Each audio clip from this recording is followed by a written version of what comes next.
Hello, কেমন আছো সবাই? আশা করি ভালো আছো সবাই।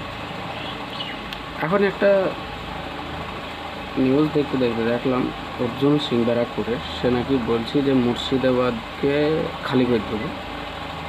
আগে পুরো কথাটা শোনো অর্জুন সিংয়ের, তারপরে কিছু বলবো। একদিনে সব খালি করে দেব, ঠান্ডা করে দেবো মুর্শিদাবাদকে। বিহার আর ইউপি থেকে, বিহার আর ঝাড়খণ্ড থেকে হিন্দুদেরকে নিয়ে ওখানে আমরা ঢুকবো, একদিনে খালি করে দেবো মুর্শিদাবাদ। সিং বলছি যে বিহার ইউপি থেকে হিন্দুদাকে নিয়ে মুর্শিদাবাদে ঢুকবো, দিয়ে একদিনে খালি হইত। আচ্ছা, অর্জুন সিংয়ের তাকত না বিহার থেকে আর ইউপি থেকে হিন্দুদাকে নিয়ে আসবে? আচ্ছা, তাকতের কথা তো বাদ গেল, ঠিক আছে। মুর্শিদাবাদের লোক থাকে টাইম দেখ যে এই দিনে তোদের সাথে মারামারি করবো, ইউপি বিহার থেকে লোক নিয়ে আসবো, কোনো ফৌজ থাকবে না, কিছু থাকবে না, দিয়ে অর্জুন সিং তাদের সাথে মারামারি করুক। যদি অর্জুন সিং সামনে থাকবে, যদি দম থাকে, যদি বাপের বেটা হয়ে থাকে, নিশ্চয়ই ও তাদের সাথে লড়াই করার জন্য যাবে।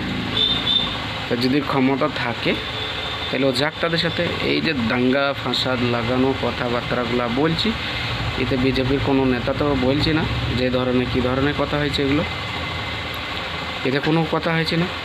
তারপরে যদি এখানে যদি এই কথাটা যদি কোনো মুসলমান বলতো যে ইউপি বিহার থেকে মুসলমান নিয়েছি, আমরা হিন্দুদাকে পুরো মেরে ফেলবো, কিন্তু এতে অনেক কিছু হয়তো।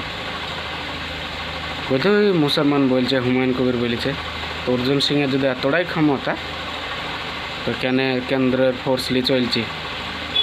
একা ঘুরি বেড়াক, একা যাক মুর্শিদাবাদে যাক, দিয়ে সেখানে কি দাঁড়িয়ে বলুক যে আমি যদি ইতে থেকে ওতে থেকে লোক লেসে মেরে ফেলবো।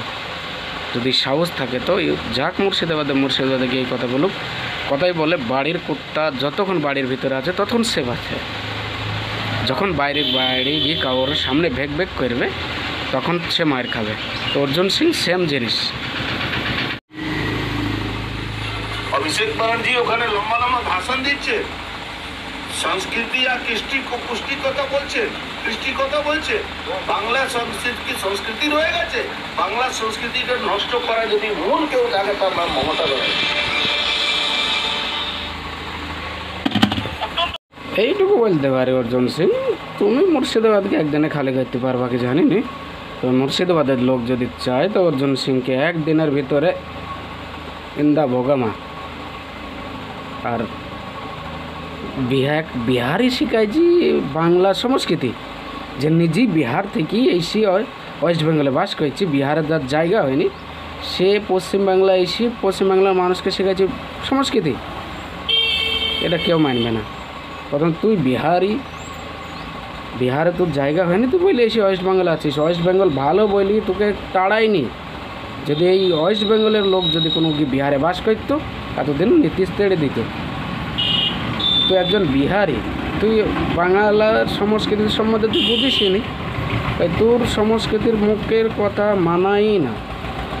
তোর মতো মানুষের যা বিহারি ল্যাঙ্গুয়েজে বল ভালো লাগবে, ওই বাংলার সংস্কৃতি নিয়ে কথা না বলাই ভালো। গাইস,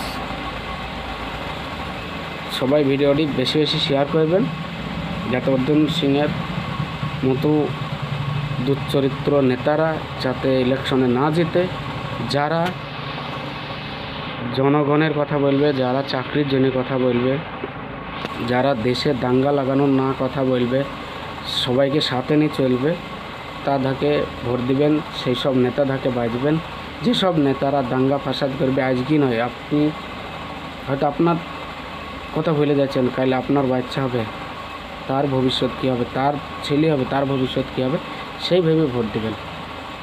অর্জুন সিংয়ের মতো লোকটাকে দিবেন। আজকে আপনাকে নিয়ে খেলছি, সামনে রেখে আপনাকে মারার জন্য, কাল আপনার ছেলেকে মারার জন্য, তারপর দিন তার ছেলেকে মারার জন্য। এরা কোনো দিন এই ছেলেকে সামনে দেবে না, যে কোনো জায়গায় মারা হয়েছি, যা আগে তুই সামনে যা, দেবে না। তো এদের কথায় কান না দিই, আপনারা ভালোভাবে থাকবেন, যত পারবেন শেয়ার করবেন, ভিডিওটা লাইক করবেন, যদি কোনো ভুলভ্রান্তি বলি থাকি ক্ষমা করবেন, তার সাথে সাথে সবাইকে শেয়ার করবেন। আশা করি সবাই ভালো থাকবেন। এরকম ধারা ভিডিও পেতে আমার চ্যানেলটি সাবস্ক্রাইব করবেন।